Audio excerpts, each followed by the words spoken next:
Hello, আসসালামু আলাইকুম। কেমন আছেন বন্ধুরা? এটা আমার প্রথম ভিডিও, আর আমি একটা ভালোবাসার গল্প বলবো আপনাদের কাছে। রোদ্দুর আর মেঘলা দুই বন্ধু। তারা সব সময় ছোটবেলা থেকে একসাথে বড় হয়েছে। দুইজন দুই প্রকৃতির মানুষ ছিল, কিন্তু তাদের বন্ধুত্বটা ছিল খুব মজবুত। তাদের দুজনকে মানুষ একই মনে করতো। মনে করেন যে একজনকে ছাড়া আরেকজন অপূর্ণ।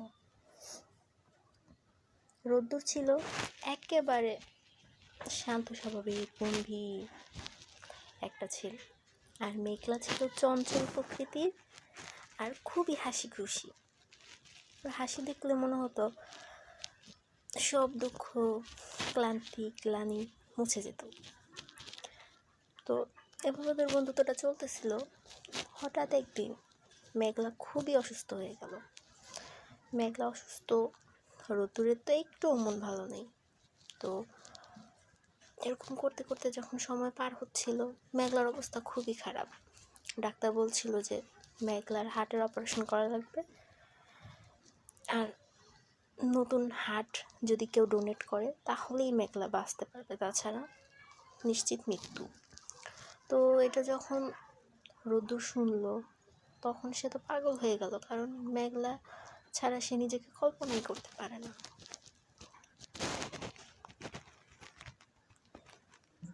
এরকম একটা পরিস্থিতিতে রোদ্দুর কোনো কিছু বুঝতে না পাইরা, কিছু করার না পাইরা, সে কী করলো, নিজের একটা বড় সিদ্ধান্ত নিয়ে ফেললো। সে নিজের হাতটাকেই মেঘলাকে দিয়ে দিল।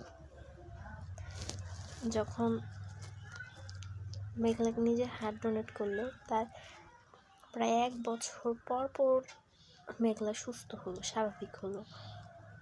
এতদিন তার চিকিৎসা চলতেই ছিল।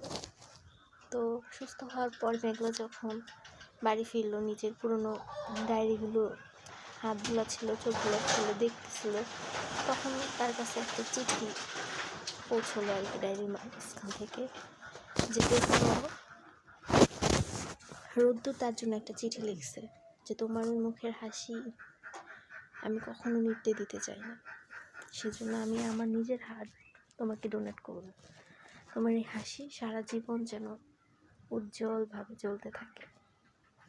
তখন মেঘলা কি করবে বুঝতে পারছিল না। আপন মনে তার চোখ থেকে গড়গড়িয়ে পানি পড়তেছিল, আর আকাশে তখন রোদ্দুর ঠিকই চকমকিয়ে হাসতেছিল।